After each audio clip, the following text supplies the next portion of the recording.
All right, guys, now you can see it during the daytime. This is the Dodge Cummins. I'll get to that in a second, but we just picked this up the other day. This is a 2000 Jeep Cherokee. I bought this thing because I couldn't pass it up. A little bit of rust right here on the door, but get up under here. The floor pans are not rotted out. Crazy. Kind of like the Dodge over here. Just kind of figuring out what's all wrong with it. I'll show you guys a quick walk around. 2003 Dodge Cummins. Look at that. Got a little bit of surface rust starting right there. But I already showed you in the other video. I didn't show you the doors. The doors do have some rust. Take a look in here. It's dirty. This is going to get a good detail.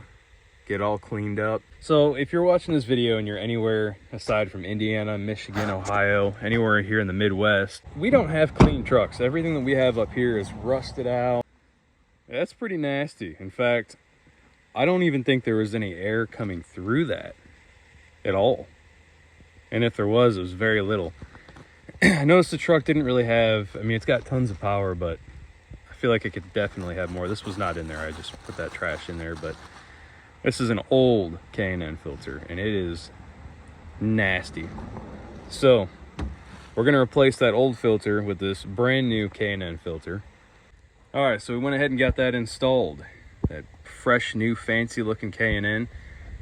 It had a really bad exhaust leak when I went and picked it up, and I found out that it was missing the band clamp that goes on the turbo there. So I went ahead and got one from a guy here locally. And by the way, guys, I did find out that this is the high output engine with the 48 RE transmission, not the 47. I hear the 48's a little bit better than the 47, not by a whole lot. Jump up in here. Truck has 387,813 miles on it. And it starts right up. Go ahead and take it out for a drive. It says 15 miles per gallon. I don't know how accurate that is. Now that was before I changed the air filter. I'm gonna go take the same route and hopefully we don't get any death wobble while we do it. This thing is much easier to drive than my Ford 6-liter. So one thing that I have to point out here is the transmission on this truck is nice and smooth and crisp shifts.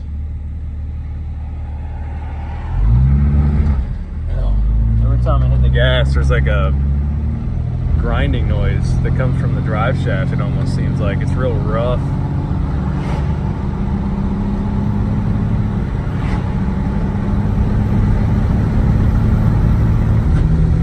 That transmission just shifts. I mean, it doesn't delay. It's nice and crisp. We are seeing about the same fuel mileage that we did before with that clogged filter, so that didn't really help fuel mileage at all. But it does run pretty good, and I know that the engine is not starving for air anymore. The guy that had this has had it for like 15 years. He passed away, and as far as the family knows, he didn't do the transmission. It's been original the whole time. I know that he had to have replaced it at some time, and they just probably don't remember. We're seeing 16.5 now. But I'm kind of slowing down, so I'm gonna just say that the mileage is gonna be the same. All right, I'm gonna get on it a little bit once I go over the railroad tracks here. Man, this truck drives so much better than my Ford. I had an 07 F250, and I don't think I really made any videos for that. Yeah, it's got a little bit of smoke that comes out. Of course, we got the dash lit up like a Christmas tree. It wouldn't be a Dodge if it wasn't that way. Man, it is beautiful out here. Transmission still shifting completely crisp and smooth. Got the red XJ and the burgundy XJ. This truck, by the way, I don't know if I mentioned, it does have a stock exhaust, so it's nice and quiet. I kind of like it quiet. What do you guys think? Think we should cut the muffler off or leave it quiet? I mean, it is a towing truck, so it's not like a crazy This will never be a horsepower build. That's not what I bought this truck for, and it's not what I plan to do with it. It's gonna be strictly for towing my trailers and my boat over there. Good old Stingray with a 350 in it. Well guys, I think that's gonna be it for this video. We're gonna keep it here for now. Tell me your thoughts on this truck so far. Did I get a good deal for 5,500 bucks? What do you guys think? You tell me. I wanna know in the comments.